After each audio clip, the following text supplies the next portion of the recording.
Olá você telespectadora, olá você telespectador daqui da Cultura Litoral. A partir de agora você acompanha a edição do Opinião 2.0 desta quinta-feira, 11 de novembro. Nós vamos conversar nesta quinta-feira com uma especialista em formação de equipes corporativas, equipes das empresas, equipes profissionais.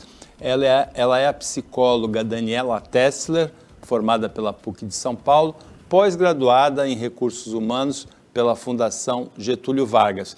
E a Daniela vai começar explicando para nós como é que está o cenário da formação das equipes corporativas nesse final de pandemia, mas já olhando para o pós-pandemia. Boa tarde, Daniela. Boa tarde, muito obrigada aí pela oportunidade de falar de um assunto de tanta relevância, né, Paulo? Ainda mais depois desses quase 2 anos, onde os grupos aí de liderança, os colaboradores, não tiveram muita oportunidade, às vezes, de interagir, não tiveram oportunidade de interagir pessoalmente, trabalhando de forma virtual, e muitos novos colaboradores, diretores, que foram contratados ao longo da pandemia e que não tiveram nenhuma oportunidade de se reunir pessoalmente com seus pares, com seus times, né, e tá criando vínculos mais próximos que ocorrem com a linguagem corporal, que ocorrem na relação diária no escritório, almoço, cafezinho, nas conversas informais, né?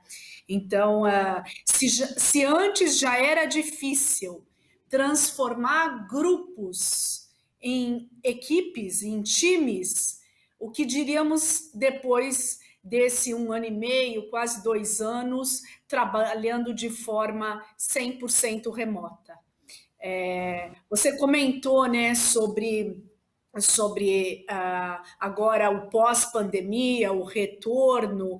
Então, enfim, a gente sabe que na grande maioria dos casos, as companhias, as empresas vão adotar um modelo híbrido, né? Onde talvez 2 dias as pessoas vão continuar trabalhando de forma remota, home office, anywhere office, e os 3 outros dias no escritório, né? É isso. Não sei se respondo aí o que você me perguntou, se você quer que eu explique um pouco mais. Nós vamos começar conversando com uma frase que é da sua área, da psicologia, uma frase que o jornalista acha muito interessante. É que o profissional atual, ele é contratado pela habilidade, pela competência que ele desenvolveu na formação dele, mas ele é demitido pelo comportamento. É verdade isso?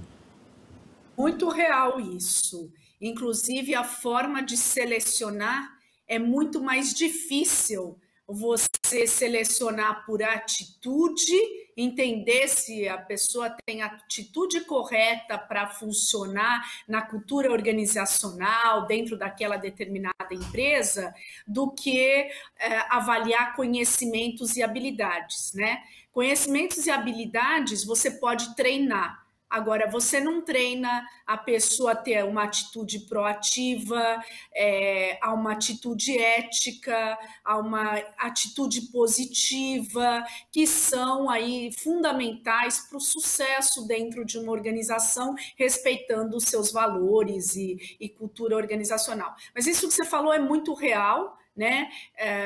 As pessoas são contratadas pelo técnico e demitidos pelos soft skills, pelo comportamental, pela inabilidade de trabalhar em equipe, né? Pela inabilidade de manter um bom relacionamento interpessoal, com confiança, que é fundamental para esse tão importante trabalho em time.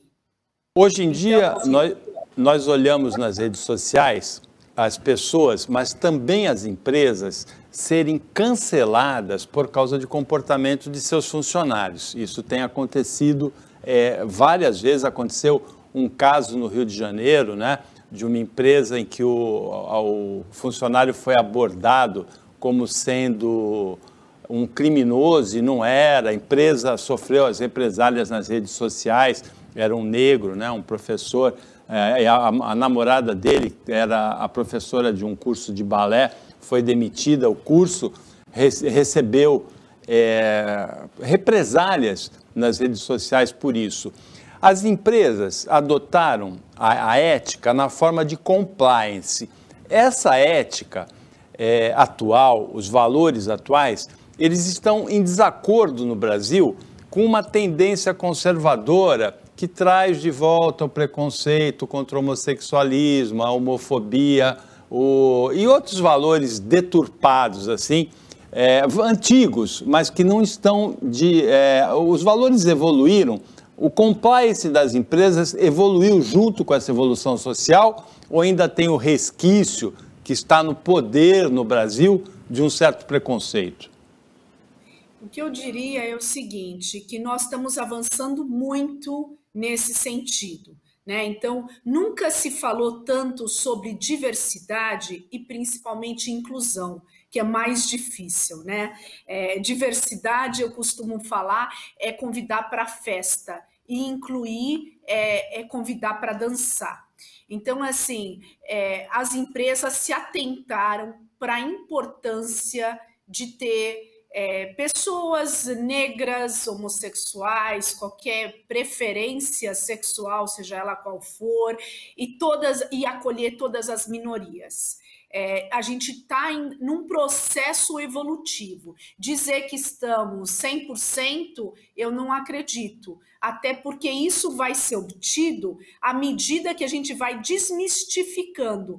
Quando você conhece, o teu preconceito reduz. Quando você trabalha, por exemplo, com um colega que é uma pessoa com deficiência, você vê que você consegue enxergar a pessoa, independente dela ser cadeirante ou não, né, com todas as suas fortalezas e também pontos fracos que todos os seres humanos temos, independente de fazer parte de qualquer minoria ou não.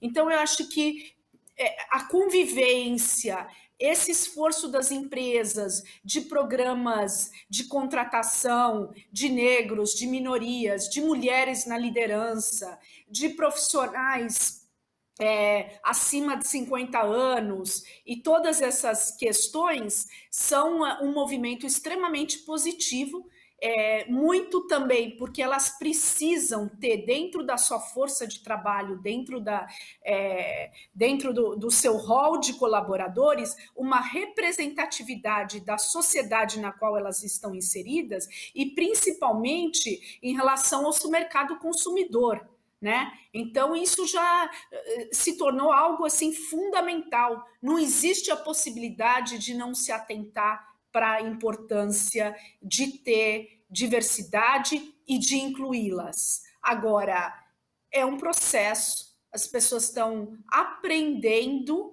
né, a lidar com essa diversidade, entender que ela funciona e que ela gera conflitos saudáveis, gera debates acalorados de ideias que são extremamente saudáveis para a organização mudar de patamar. Não é errado eu ter um background, pensamentos, ideias diferentes dos meus pares, de outros colaboradores. Ao contrário, essa riqueza de opiniões e de pontos de vista e de formações e de experiências e backgrounds e tudo mais, tornam a organização muito mais saudável e com resultados muito superiores se souber aproveitar essas diferenças. Nesse ponto, ontem chamou a atenção, durante a transmissão do jogo de futebol entre o São Paulo, Fortaleza e São Paulo, no Ceará, no intervalo, o apresentador Kleber Machado chamou outro apresentador, Milton Leite, para falar sobre os 30 anos da emissora especializada em esporte, Sport TV. Então, estava comemorando ontem 30 anos de atividades.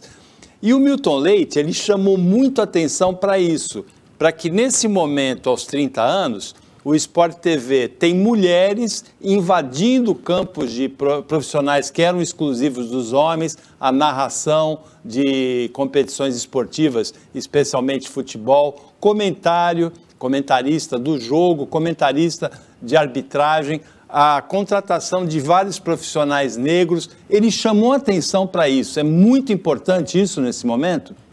Muito importante, muito importante. A sociedade, assim, a nossa população negra aqui no Brasil é mais do que 50%, né? Então, assim, como que eles não vão estar inseridos nos diversos ambientes, né? Seja no estádio de futebol, seja nas empresas, nas ONGs, em qualquer tipo de instituição. Então, temos sim que incluir toda a população e entender, né? Por exemplo, a mulher ela pode ser o que ela quiser, né? Tem toda a condição, chega de vieses inconscientes, chega de preconceito. Eu acho que o preconceito vem da ignorância, vem da falta de conhecimento. Na hora que você passa a ter, então, a mulher em lugares que eram predominantemente masculinos e ver que, né, que ela tem total condição de participar enfim, produzir, contribuir, enfim, você começa a desmistificar e entender que faz todo sentido, né? Eu acho que todos, independente de sexo, de preferência, de religião ou de qualquer questão, etnia, raça, todos somos seres humanos, todos somos iguais, todos temos as mesmas condições. Veja, nesse aspecto de você foi muito feliz quando você falou da integração e da inclusão, né? Você convidar para a festa ou você convidar para dançar, que é diferente. Nesse ponto, medidas de cotas, como por exemplo, 30% das candidaturas devem ser de mulheres nos partidos, ou 40% das vagas devem ser destinadas a negros na universidade. Isso funciona, Daniela? Acredito que sim. Eu acho que sim, é um começo. O que eu te diria, Paulo, é que é importante, como se diz, fazer um diagnóstico, né? Então, assim, qual que é a minha força de trabalho? Quantas mulheres eu tenho em cargo de liderança? Quantos negros? Quantos homossexuais ou trans, ou que seja... E fazer essa fotografia, fazer um assessment, uma avaliação, um diagnóstico inicial e pensar em ações para realmente ter uma força de trabalho mais diversa e principalmente inclusiva, que aí tem muito a ver com o trabalho de transformação cultural, né? De educar, de desmistificar, de mostrar o valor que essas minorias agregam em diversas posições, em diversos contextos, né? E sim, eu sou a favor de cotas, mas não a cota pela cota, né? É aquela diversidade que faz sentido, a diversidade que é incluída e uma cultura que saiba receber o diferente. Senão, não funciona. Senão, você tem a cota, você traz o profissional e 6 meses depois ele está deixando a organização porque não se sentiu acolhido, porque não conseguiu contribuir, porque não se sentiu parte, né? Não tinha aquele sentimento de pertencimento daquele ambiente, daquela organização, daquele time. Depois do intervalo, a Daniela Tessler, psicóloga com pós-graduação em RH, vai explicar brevemente para a gente o que é o compliance. A gente volta já já.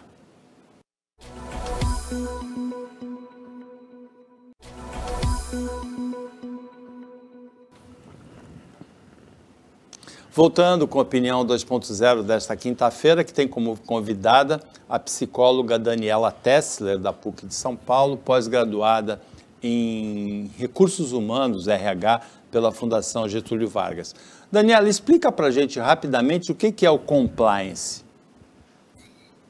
Compliance, assim, traduzindo, significa a conformidade, né? Então, estar de acordo com as leis, com os padrões éticos, com os regulamentos internos e externos, e isso é realizado através de ações práticas voltados a garantir relações éticas, transparentes entre colaboradores, organizações, poder público e demais stakeholders, pessoas aí interessadas, né? Atualmente é uma exigência, né, dos consumidores, dos clientes, de todo o ambiente, por ética, sustentabilidade no mercado. Algumas empresas, de certa forma, podem ter a sua imagem e reputação extremamente comprometidas, fragilizadas, se não tiverem compliance, se ocorreu envolvimento em alguma causa corrupta, tanto no nível de negócios, como também no âmbito político e das relações, né? Então, a necessidade de conhecer e praticar o compliance nas atividades cotidianas é fundamental, surge em meio a essa realidade, né, que atinge todos, as empresas, as organizações governamentais, e é uma necessidade aí de modelo de negócios. Se fala muito em ESG, né, Environment, Social e Governance, né? Então, tudo isso dentro de uma questão aí de sustentabilidade, de compliance, de olhar para o ambiente, para a sociedade, para as questões de governança. E a questão do compliance, essa necessidade de modelos de negócio mais jovens, por guias de conduta, acabam servindo como uma bússola para os seus associados, colaboradores, né? E impulsionam o engajamento, o senso de pertencimento. No começo do Opinião de hoje, você falou sobre a diferença entre um grupo de profissionais e uma equipe corporativa, né? Explica melhor para a gente essa diferença. Como é que a gente faz, no momento em que encontra um grupo de profissionais, como é que se transforma esse grupo numa equipe? O telespectador, a telespectadora até percebe, às vezes um clube de futebol ou de basquete reúne grandes jogadores e não consegue formar uma equipe grande. Qual é o segredo? Tá. É muito diferente, né? Um grupo de pessoas acaba tendo muito um perfil mais de silos, de cada um olhar para o seu time na vertical e não na horizontal, né? Então, assim, eu sou a diretora de recursos humanos, o meu par é o diretor financeiro, o outro é de tecnologia da informação, o outro é o comercial, tem o industrial, o operacional, e cada um está olhando para o seu time, para a sua diretoria e não para a empresa como um todo, não para o time, para o sucesso coletivo, né? Então, assim, a gente tem aí feito um trabalho muito importante aí nas empresas de transformar grupos em times de liderança eficazes e coesos, times de gestão onde existe confiança mútua, né? Uns confiam nos outros, envolvem-se então em conflitos de ideias, conflitos saudáveis, produtivos, comprometem-se com as decisões, né? Mesmo que eu pensei diferente, eu tive a oportunidade de colocar meu ponto de vista e o time optou por um outro caminho. Então, eu tenho que me comprometer, né, com a decisão do meu time. A gente tem que se cobrar mutuamente, né? Não é só papel do presidente, do número 1, cobrar todos os seus diretos, todos esses diretores subordinados, e sim o time entre si, né? E é isso que eu falei, é não colocar os departamentos, carreiras, egos acima dos resultados que definem o sucesso coletivo de time. Então, assim, a gente usa uma metodologia muito conhecida do Patrick Lencioni. Ele é autor aí de best-sellers diversos, o mais famoso é Os 5 Desafios das Equipes, em inglês, né, a versão original, The 5 Dysfunctions of a Team, onde ele fala justamente sobre essa questão, né? A importância, em primeira mão, da confiança, a confiança mútua e não a invulnerabilidade, né? Então, eu preciso confiar nos meus pares e até mostrar as minhas vulnerabilidades. Eu não sou boa nisso, meus pontos fortes são esses, minhas limitações são aquelas, até para fomentar esse trabalho de time, um poder ajudar o outro. Às vezes a minha fortaleza é o ponto fraco do meu par. A gente precisa saber conflitar, né, para o bem da empresa, para esse trabalho de time, e não manter uma falsa harmonia, dizer amém, né, concordar com tudo, quando eventualmente eu posso aportar um novo ponto de vista que vai ser benéfico para o resultado de alta performance, que é o cume dessa pirâmide de 5 níveis, né? Ela começa, então, com a confiança mútua, vai para o conflito saudável, conflito de ideia, não estou falando de conflito pessoal, comprometimento, né? Comprometimento com as decisões tomadas, e não ficar buscando o consenso sempre, a certeza, porque isso às vezes paralisa o funcionamento daquele time, da organização. Cobrança mútua, né? E não ficar tentando ser popular, né? Eu não vou cobrar o meu par, porque amanhã ele está me cobrando, mas isso, gente, é saudável para o bom funcionamento do time.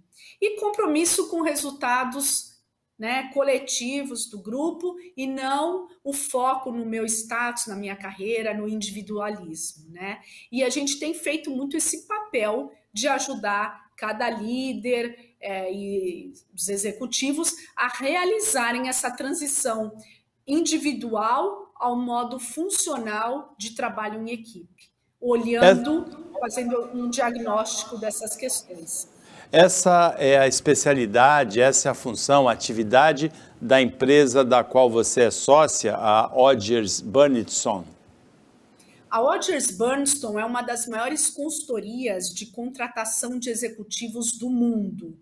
Devemos ser uma das 6 maiores, presentes em mais de 30 países, 60 e poucos escritórios, e fazemos, então, muito contratação de executivos para diversas instituições, empresas dos mais diversos setores. A gente falou de esporte, inclusive para esporte também, os diversos setores econômicos.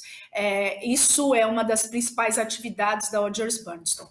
Aliado a isso, nós temos diversas outras soluções de capital humano, como avaliação de executivos, de conselho de administração, conselho consultivo, conselho fiscal, comitês que assessoram conselhos. Então, o nosso escopo vai da contratação do nível gerencial até conselheiros, avaliação também desse mesmo grupo, né? Porque uma empresa adquiriu outra, você quer saber qual é o capital humano fruto dessa aquisição, ou para um plano de desenvolvimento dos líderes, você usa o assessment, as avaliações, ou para um planejamento sucessório, para inúmeras finalidades. Então, a contratação, a avaliação, fazemos coaching, fazemos muito team building, principalmente nesse momento, né, onde as equipes foram muito afetadas, são muito mais grupos disfuncionais que precisam aprender a disciplina de trabalho em equipe. Como disciplina é um conjunto de conhecimentos e habilidades que precisam ser ensinadas e praticadas dia a dia. Não é cabra cega, não é abraçando árvore, não é fazendo rafting que você transforma um grupo num time. Isso é legal como um quebra-gelo para descontrair, mas o que gera resultados sustentáveis de alta performance e de transformação de fato para que aquele grupo se transforme em time é uma questão cultural, né, de aprender a disciplina, escolher adotá-la, escolher o trabalho em equipe, é uma escolha diária, né, que precisa ser praticada diariamente num contexto de negócios. Isso falando sobre o ambiente empresarial, corporativo. No Brasil, Daniela, a deficiência da formação do jovem brasileiro que chega na universidade despreparado e muitas vezes sai despreparado da universidade, essa deficiência da educação, da formação, torna o mercado brasileiro, nessa atividade da formação de equipes corporativas, diferente, mais difícil?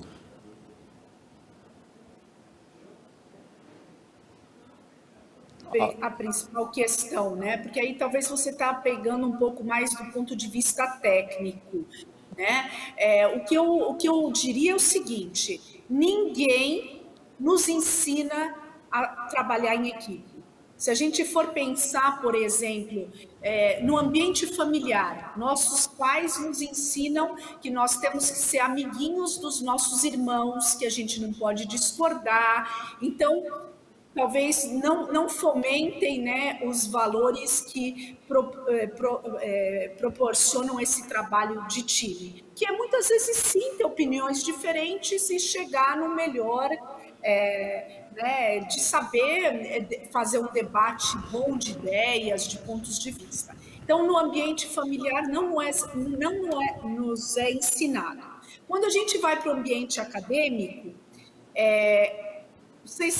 todo mundo sabe, né, que o trabalho em equipe que o professor pede, apenas um faz tudo, os outros do grupo, 5 minutos antes de entregar o trabalho para o professor, assinam o trabalho, ou então é uma coxa de retalho. Todo mundo faz tudo, não tem clareza de papéis e responsabilidades, é uma bagunça. Então, também o ambiente, você falou, né, do despreparo, realmente o ambiente educacional, as faculdades, as instituições de ensino, mesmo no ensino médio, também não ensinam muito esse trabalho em equipe. Quando a gente vai para o contexto empresarial, corporativo, é pior ainda, porque as empresas ensinam que a posição de presidente é uma só. Então, as pessoas acabam tendo muito mais uma cultura de concorrer do que de colaborar.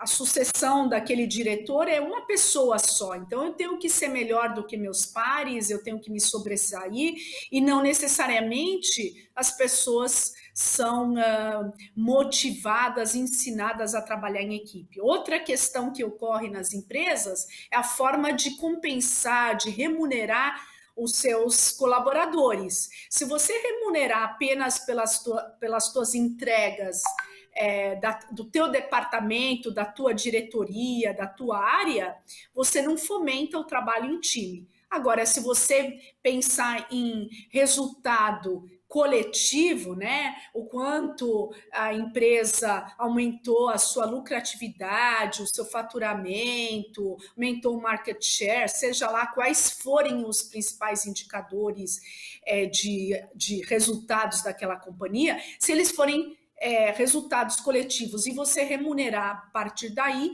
você tem mais chance de ajudar aqueles colaboradores a trabalharem em time. A gente vai falar um pouquinho mais desse aspecto da premiação pelo resultado da empresa depois do intervalo.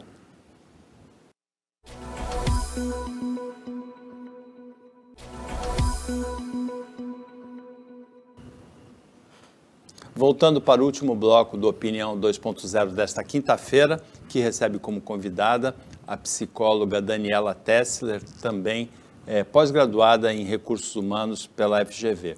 Daniela, no bloco anterior você falou sobre um tema muito interessante, que é a premiação do funcionário pelo resultado. Pode ser uma premiação coletiva pelo resultado que é coletivo e aí estimula o espírito de equipe. Pode ser uma premiação individual, pelo melhor desempenho individual, que estimula a competitividade entre os colaboradores e não reforça esse sentido de equipe. Mas veja, você também tocou com muita propriedade. No ensino fundamental, no ensino médio, existe uma competição por notas, por desempenho, que vai na competição, no final do ensino médio, pelas melhores faculdades, dentro da faculdade, a competição pelos melhores estágios, pelos melhores empregos, competição de resultado. Então, um aluno e um universitário compete contra o outro. Chega na empresa, ainda tem o prêmio pelo desempenho individual, é difícil criar essa cultura, tudo isso dificulta a criação da cultura do trabalho em equipe, não é? Sem dúvida nenhuma, é aquilo que eu falei, né, Paulo? Se antes já era difícil fomentar trabalho em equipe, depois da pandemia ficou ainda mais complexo, né? Então, assim, desde o início da pandemia, as oportunidades de conexão entre os membros de uma equipe diminuíram fortemente, dificultando colaboração, né? Confiança, debates eficazes, tomadas de decisões, comprometimento e, consequentemente, a geração de novas ideias, né? Tanto se fala de inovação e foco nos resultados coletivos. E muitos reclamam de terem se sentido ainda mais isolados. E agora, à medida que as empresas passam a adotar, na sua grande maioria, um modelo de trabalho híbrido, né?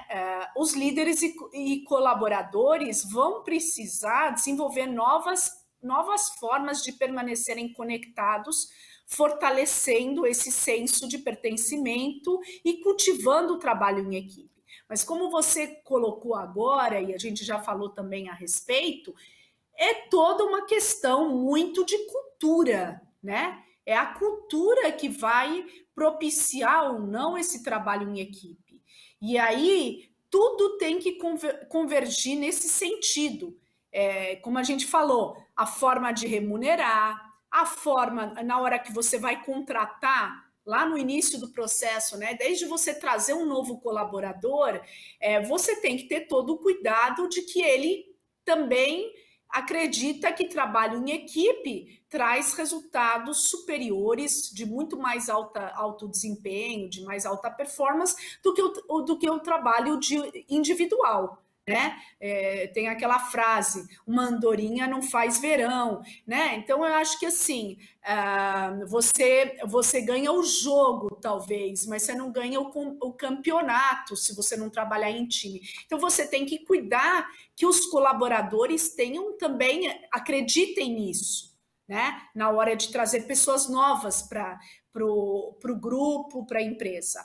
E uma vez trazendo pessoas novas para esse time, para esse grupo, também fazer um trabalho de fortalecer essa conexão, essa confiança mútua, essas questões que vão trazer um bom resultado de time, de trabalho aí coletivo, né? Então é um pouco isso, não ter os silos, não ter compartilhamento irregular de informações, ou uma comunicação deficiente, ou falta de vínculos e de relacionamentos pessoais. Então acho que esse tipo de questão tem que ser cuidado na hora que você contrata, na hora que você treina, desenvolve também, né?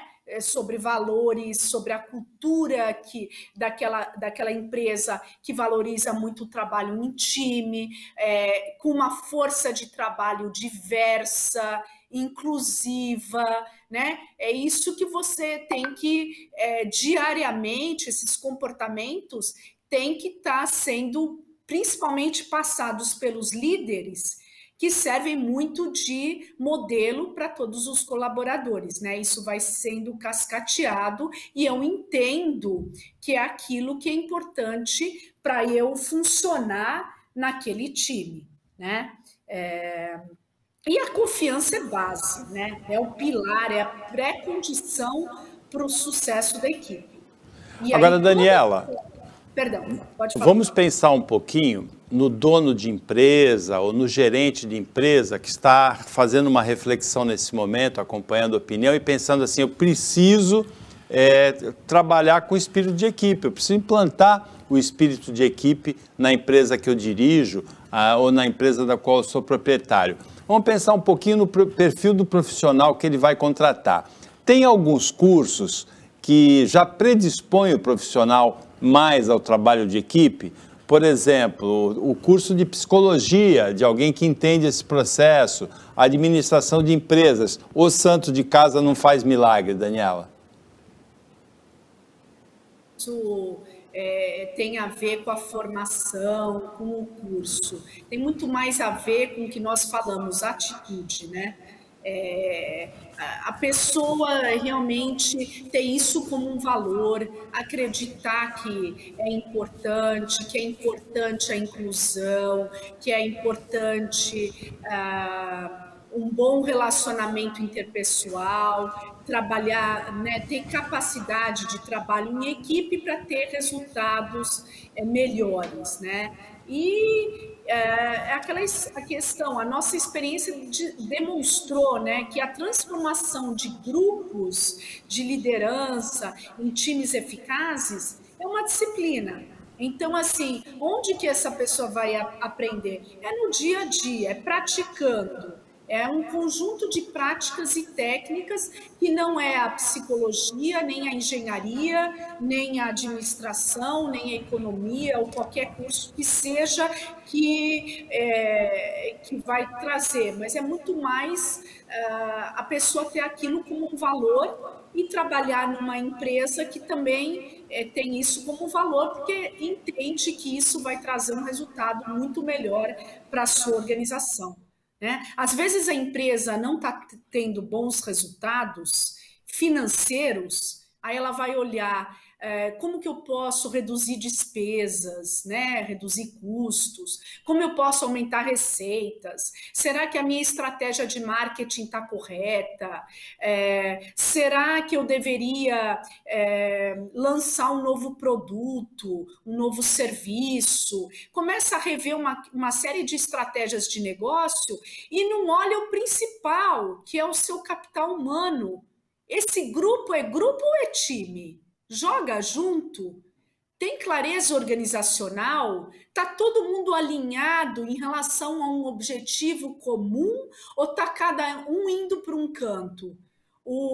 A área de marketing quer gastar, quer fazer publicidade, a área financeira tem que reduzir custos e cada um indo numa direção que às vezes é até oposta. Ou não, tem algo que une esse grupo, alinha todos em relação ao objetivo comum, né? Então, acho que é um pouco isso. Entender a importância, praticar esse conjunto de práticas e técnicas que nós, consultoria, né, Rodgers Burnstone, ensinamos muito para os nossos clientes num contexto de negócio, num projeto estratégico que envolve toda a liderança, por exemplo, do presidente, e não num fim de semana descontraído, fazendo cabra cega, cozinhando juntos, abraçando árvore, fazendo rafting, que são prazerosos, que são descontraídos, é legal, mas não é sustentável, né? Depois volta para o ambiente corporativo e aquelas questões permanecem, né? Então, acho que é um pouco por aí. E para a gente finalizar essa questão do perfil do profissional, quando a empresa pensa num profissional mais experiente, mais velho, qual o profissional tem mais facilidade para colaborar na formação de equipe, trabalhar com espírito de equipe? O profissional que tem várias experiências ou o profissional que seguiu a carreira dentro de uma mesma empresa? Às vezes ele seguiu a carreira numa mesma empresa, né? Mas teve tantas oportunidades que é como se tivesse saído e construído a carreira em diversas. O que eu quero dizer com isso? Ele mudou de países, ele mudou de posições, ele interagiu com equipes diversas, multidisciplinares. Então, eu não acho que está relacionado ao número de empresas e ambientes organizacionais onde essa pessoa trabalhou. Mas é ter trabalhado com pessoas diversas, em cenários, em contextos diferentes, né, que vão dar essa experiência e essa habilidade. Agora, com certeza, a pessoa mais velha, ela vai aportar muita experiência, muito conhecimento e tem muito a contribuir. E eu diria que o melhor dos mundos é, de novo, a diversidade. É ter as diversas gerações trabalhando em conjunto, as diversas etnias, raças, preferências sexuais, todas os diversos perfis e backgrounds, né, interagindo para ter um melhor resultado aí, organizacional. Eu acho que é por aí. E sempre lembrando, né, que precisa construir relações de confiança baseada na vulnerabilidade, e isso não se constrói do dia para a noite, é um processo. Quanto mais você se socializar, quanto mais você estiver próximos uns dos outros, tanto melhor, inclusive incluindo eventualmente até familiares, né? Criar vínculos bem mais fortes, e que a pandemia, por estar todo mundo numa tela de computador, de certa forma prejudicou tudo isso, né? Tem que ter uma boa comunicação, confiança, e essa interdependência saudável, né? Os líderes, né, podem promover a confiança nas suas equipes, mas obviamente isso requer tempo, foco, eles precisam se comprometer, eles precisam ser modelos, né? E se comprometer com uma comunicação aberta, frequente, transparente, proporcionando, né, oportunidades para construir essa intimidade, o conhecimento pessoal, demonstrando disposição para falar sobre vitórias e erros, e insucessos e fracassos. Gente, é aí que você aprende. É aí, quando eu falo de vulnerabilidade, também é isso. Os líderes podem ajudar, sim, e devem, a criar um ambiente de confiança e uma equipe de sucesso, né? Então, é isso. Eu acho que a receita para transformar um grupo de profissionais numa equipe está dada aí pela psicóloga Daniela Tessler, pós-graduada em Recursos Humanos pela GV. Daniela, obrigado pela participação na Opinião desta quinta-feira e boa sorte aí na continuidade da carreira. Eu que agradeço, e estamos aí à disposição de vocês para outras interações tão bacanas e importantes como a de hoje, e também à disposição das empresas que precisam fazer essa transição de grupo para time, para trabalho em equipe, e que precisem contar aí com apoio, né, de um expertise maior para ajudá-los. Muito obrigada, Paulo, pela oportunidade. Foi um grande prazer. Obrigada a todos que nos ouvem também. Nós agradecemos também o trabalho da equipe técnica de jornalismo do Sistema Costa Norte. Agradecemos principalmente a você que acompanhou a gente em mais essa edição. Até amanhã, nesse mesmo horário, de 15 para as 2, na TV Cultura Litoral, ou na reapresentação à noite, ou a qualquer momento pelo YouTube ou pelo Facebook. Até amanhã, nesse mesmo horário, uma ótima segunda metade de quinta-feira para você que você merece.